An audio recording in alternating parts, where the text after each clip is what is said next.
الدوري للاهلي، ما تراجعش ورايا، ما تفكرش كتير. واللي ادى الدوري للاهلي او هيديه للاهلي او عطى الفرصه للاهلي ان هو ياخده او يخش في منافسه قويه عليه، وهو خلاص يبقى دلوقتي اتحول للمرشح الاول، هو نادي بيراميدز ومن بعديه نادي الزمالك. وهو اللي ادى الفرصه للجنه الانضباط ان هي كانت خلاص، هي هم كانوا مستنيين إن يحصل حاجه زي كده، يا بيراميدز يقع يا الاهلي هو اللي يقع.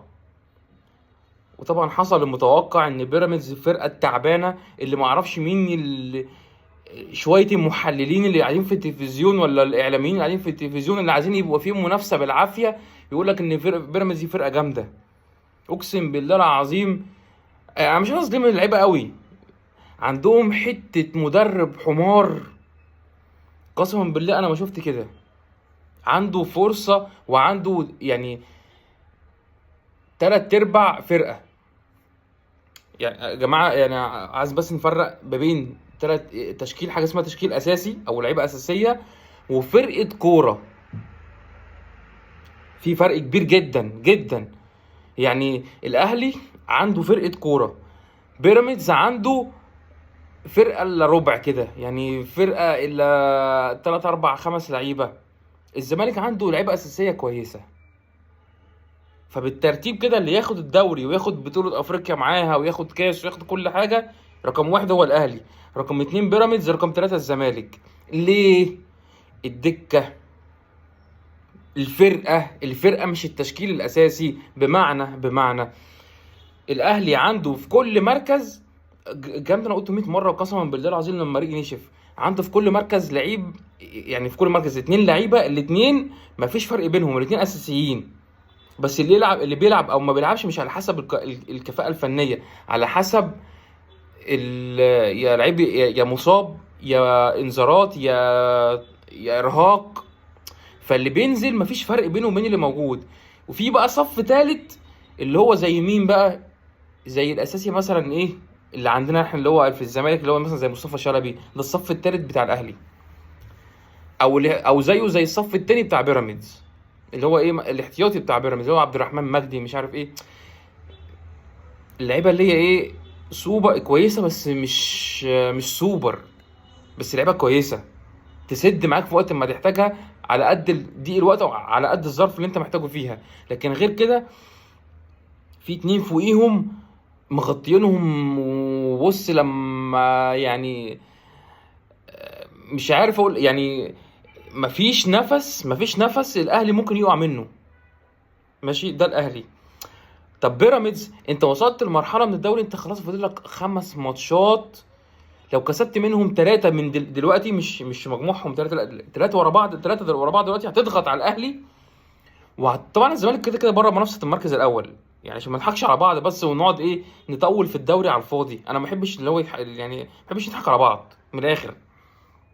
بس الزمالك كان عنده فرصة، لو كان كسب امبارح كان عنده ولا أول امبارح كان عنده فرصة إن هو يخش بقوة في المركز الثاني. طبعا مع وقوع بيراميدز وفوز الاهلي ووقوع الزمالك، الاهلي رجع بقوه كبيره جدا جدا جدا ان هو ياخد الدوري مش ياخد المركز التاني. اللي هيحصل ايه بقى؟ لجنه الانضباط هتلغي خصم ال3 نقط من الاهلي اخر الموسم. ليه؟ الاهلي عنده فرصه. طب لو الاهلي كان خسر وبيراميدز هو اللي كان كسب النهارده، كان هيحصل بقى العكس. خلاص كان بيراميدز بعد بالنقط بحوالي 7 نقط، اكلينيكيا الدوري انتهى لبيراميدز وبيراميدز اللي خد الدوري. فخلاص يبقى لما نخصم من الاهلي مش هيبقى فيه تأثير. قرار ملوش لازمة، قرار مش مؤثر في مسابقة، قرار مش مؤثر في تحديد بطل الدوري. ماشي. وكده كده الزمالك رايح في 60 ألف داهية، يعني كلعيبة وكمنظومة وكمدرب. يعني رجاء، الرساله لمجلس الاداره نادي الزمالك دلوقتي، لو عايزين ممكن تلحقوا مركز التاني، ما اعرفش ده هتحصل ازاي بصراحه، بس يعني ممكن، او حتى اعملوا اللي عليكم، مشوا بسيروا النهارده وبكره الصبح مدرب مصري، يعملوا زي الاهلي ما عمل لما مشى كولر، جاب عماد النحاس مدرب يعني ما بيعملش حاجه اوفر ولا بيعمل حاجه عبط ولا بيألف، بيعمل العادي جدا المنطقي جدا اللي هو ايه، كل لعيب في مركزه، 4-3-3، خطة متوازنة، الوينج وينج والراس حربة راس حربة، والتمانية تمانية، والستة ستة، والباك يمين باك يمين، والباك شمال باك شمال. إمام عاشور السولية تمانيتين، تحتهم مروان عطية، طاهر محمد طاهر وينج يمين، بن شرقي وينج شمال، وسام أبو علي رأس الحربة الأساسي بتاع الفرقة بيلعب. مفيش تأليف، مفيش أي حتى في التغييرات. السولية تعب، امام عاشور لسه شاب صغير وبصحته وعنده الكفاءه، يبقى العب اقلب بخطه 4-2-3-1. الفرقه اللي قدامي تعبت وفتحت مساحات، فمش محتاج ان انا امن باربعه. بص كلام اكاديمي بحت، مفيش اي نوع من انواع التاليف. اسحب السوليه اللي تعب، ازود نص الملعب بامام عاشور يبقى يكتفي بدور 8 وجنبه مروان عطيه رقم 6. قفشه قدامهم مركز 10. على الشمال حسين الشحات، على اليمين كان بن شرقي قبل ما يطلع، قدامهم زي ما قدامه وسام ابو علي. بعد كده غير وسام ابو علي، يعني الخطه ايه 4-2-3-1 مش هغير فيها خلاص. انا عملت اللي انا عايزه، وكنت ممكن اجيب بدل 5-6-7-8 اسحب وسام ابو علي مركز بمركز خلاص بقى. مفيش اي نوع من انواع التاليف. الف ب كوره اتعمل النهارده، الف ب كوره. وده اللي عمله. فاكرين امير عزمي مجاهد ولا كان مين يا ربي؟ لما كان جه قبل جروس، احمد مجدي، قبل ما لما كان جوميز مشي وخلاص كان فاضل ماتش تقريبا، كان ماتش المصري ولا مش عارف كان ماتش مين، و كان تقريبا ماتش المصري اللي زيزو جاب فيه الجون لما قطم لجوه حطها ببطن رجله في البعيده. عمل ايه احمد مجدي؟ نفس الكلام، 4-2-3-1، مفيش تأليف، لعيب مركز بمركز. لما جبت الجون ومش عارف ايه وحبيت امن، وانت جاي صاحب بواحد من صناع اللعب اللي قدام، وحطيت مركز 6 تاني، قفلت الملعب، ماتش خلص ومشي.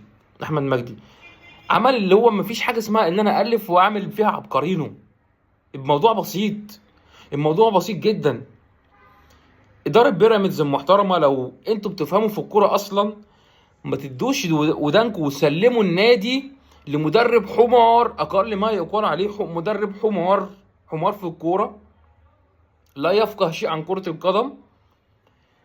وتثقوا في مدرب علشان ياخد صديق اجوله، يقول لك مشي زلاكا، مشي محمود صابر، مشي اسمه ده فخري لقاي، مشي مش عارف مين تاني، 4 لعيبه كل لعيب فيهم مهم في مكانه ولعيب كويس جدا. اديكوا شفتوا زلاكا في سيراميكا كليوباترا، واديكوا شفتوا محمود صابر مع سموحه، وفخري لقاي مع سيراميكا كليوباترا، مهاجم خطير جدا الولد دوت. فخري لقاي ده انا نفسي يجي الزمالك. مشي كل ده عشان يجيب صديق جول وفي الاخر ما يلعبش. هي انت خطه متخلفه شبهك برضو مصمم عليها ولعيبه. ما اعرفش انت شايف ايه في كريم حافظ ان هو يلعب وينج على ابراهيم عادل السليم اللي متعافي خلاص، وبلاش ابراهيم عادل، ما فيش يديك جولها يا عم، فيش يديك جولها يا عم. كريم حافظ ايه اللي يلعب وينج شمال وانت عندك صديق جوله بره؟ وليد كارتي ايه وزفت ايه اللي يلعب قدام فرقه زي الحرس الحدود وفرقه زي فاركو وبتاع؟ ما 4-2-3، وبرضه نفس الكلام 4-2-3-1. مهند لاشين وبلاتي توريه حلو قوي، كتير قوي في نص الملعب. مصطفى مواقف فتحي يمين، شمال صديق اجولا او ابراهيم عادل، تحتهم صديق اجولا لو هتلعب بابراهيم عادل وينج شمال، او رمضان صبحي، قدامهم فاستون مايلي، وكريم حافظ ده يرجع باك شمال. وعلي جبر ايه وخرا ايه؟ علي جبر ده انتهى. اسامه جلال برقبته، اي لعيب كوره وستايل، لعيب هادي وبيلعب كوره صح وبيطلع من كوره من تحت صح. انت مدرب على قدك، قسما بالله العظيم مدرب ما اعرفش. انت مجموعتك ومشوارك كان سهل قوي، وكان بمهاره لعيبتك ابراهيم عادل، بمهاره ابراهيم عادل هو اللي وصلك نهائي، هو اللي ماسك بيراميدز اللي طلع بيها لقدام ابراهيم عادل ده. لكن انت كمدرب انت ملط، انت مدرب ملط. وبنت قوي في ماتش الاهلي وبيراميدز من السنه اللي فاتت من تغييراتك، بنت من تغييراتك ومن ادارتك للماتش. شويه تطلع لي الشيبي وشويه تطلع لي ابراهيم بلاتي توريه، اهم واصيع لعيبه كوره في الفرقه بتطلعهم في مطوشه كبيره. انت مدرب تعبان، واداره بيراميدز تعبانه اكتر منك، اللي هي ماشيه وراك يعني سلموك ودنهم وادارتهم للفرقه وماشي وراك.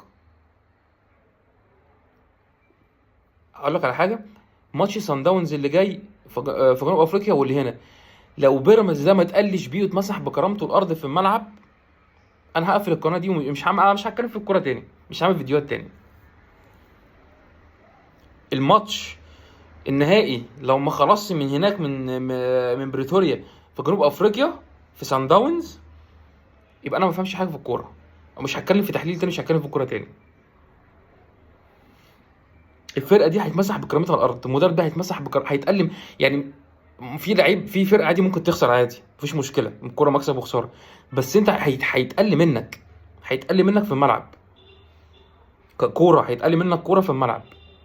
اذا كان الاهلي يعني اللي قدك مرتين ثلاثه كان بيتقل منه، والاهلاويه هيعرفوا قيمه كولر هناك لما بيراميدز يلعب هناك، هيحس بالفرق. خلصنا بقى من موضوع الاهلي وبيراميدز والدوري. ايه يا عم زيزي، ما انت رحت النادي اهو، ايه حد حدفك باللبان واستيكا واستك؟ حد رماك بمصاصه؟ كنت خايف من ايه؟ بص كلمتين بس، عشان ايه يعني؟ المحامي المتخلف اللي انت ماشي وراه اشرف عبد العزيز ده، هل انت، انا بكلمك انت كزيزو لوحدك بقى، سيبك بقى من الكوره وسيبك من بتاع، هل انت هتفضل هربان طول عمرك يا ابني؟ هو امتى، من امتى يعني لعيبه اهلي او او يعني جمهور اهلي او جمهور زمالك اذى لاعب ولا عمل له حاجه ولا تعرض له علشان راح من الزمالك للاهلي او من الاهلي للزمالك؟ عمرها ما حصلت، ولا عمرها هتحصل. الجمهور اخره يشتمك. انت دلوقتي جمهور الزمالك بيشتمك دلوقتي عشان لسه الموضوع سخن، بيشتمك كل ماتش. انت بعد كده يعني انا متاكد من الكلام ده بنسبه 100%، مش هتتشتم غير في ماتش الاهلي والزمالك لما تيجي تنزل تلعب. دي هتفضل تشتم فيها لغايه ما تبطل كوره او لغايه ما تمشي من الاهلي. لكن طول ما انت بتلعب في الاهلي ولعبت ماتش اهلي والزمالك لازم هتتشتم، زي امام عاشور دلوقتي ما بيشتم، زي ما انت هتتشتم. لكن انت بتشتم شويه اليومين دول عشان انت لسه موضوع جديد، لكن عمره يا حبيبي ما الموضوع اكبر عن كده. عمره ما حد هيضربك، ولا عمره حد هيأذيك. ده شغل عبط اللي انت بتعمله ده، اللي انت بتعمله ده شغل عبط وهبل. ايه اللي خايف اروح النادي واديك رحت؟ حد عمل لك ايه؟ مين عمل لك ايه؟ اوسخ انتقاله من نادي لغريمه، سواء من الاهلي للزمالك او من الزمالك للاهلي، اوسخ انتقاله، اوسخ نهايه. يعني مش علشان هو ما رحت دايركت، لا، الطريقه واللي حصل بعد المروح ومشيان من الفرقه ما شفتش زيه قبل كده. حاجه غير متوقعه، مش ان انت تروح الاهلي، ان يحصل كده لما انت تروح الاهلي، ده اللي مش متوقع. يعني انت تروح الاهلي فكك خلاص عادي، بتحصل. الاهلي لعيبه الاهلي الزمالك بتروح الاهلي كتير، ولعيبه الاهلي بتروح الزمالك كتير، في 60 داهيه مش مهم. لكن اللي حصل طريقه يعني اللي يحصل بعد الانتقال ده اللي عمره ما حصل قبل كده، وما شفتوش قبل كده لا في اهلي ولا في زمالك. على العموم يا حبيبي، مبروك عليك الاهلي، وروح كاس العالم للانديه وعيش حياتك، وخد ال 500 مليون جنيه اللي انت مضيت عليهم وخدتهم او هتاخدهم عادي. مبروك عليك.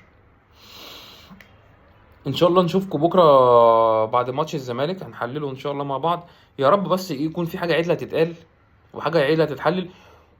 ويعني بصراحه انا على قبل الماتش بساعه بينزل التشكيل، لو شفت 3-4-3 بكره في الماتش انا مش هتفرج على الماتش بامانه. انا مش هتفرج على الماتش بكره لو ابتدى بسيره تاني ب3-4-3، بما ان خلاص مفيش وقت في الدوري ولا فيش فرصه ان انت تتعادل تاني. انت ما ينفعش، عارف يعني ايه؟ الزمالك ما ينفعش يتعادل تاني. اي تعادل تاني يبقى الزمالك الموسم انتهى صفري، ما عدا فضلوا بس ماتش كاس مصر، وهيخسروا من بيراميدز بالمناسبه يعني. بس ما علينا، خلينا في الدوري. لو اي ماتش اتعادلت فيه تاني خلاص الموضوع انتهى. لا تاني ولا اول ولا تاني. من هنا نكون وصلنا لنهاية الفيديو. اتمنى دايما دعمكم واشتراككم في القناة. السلام عليكم.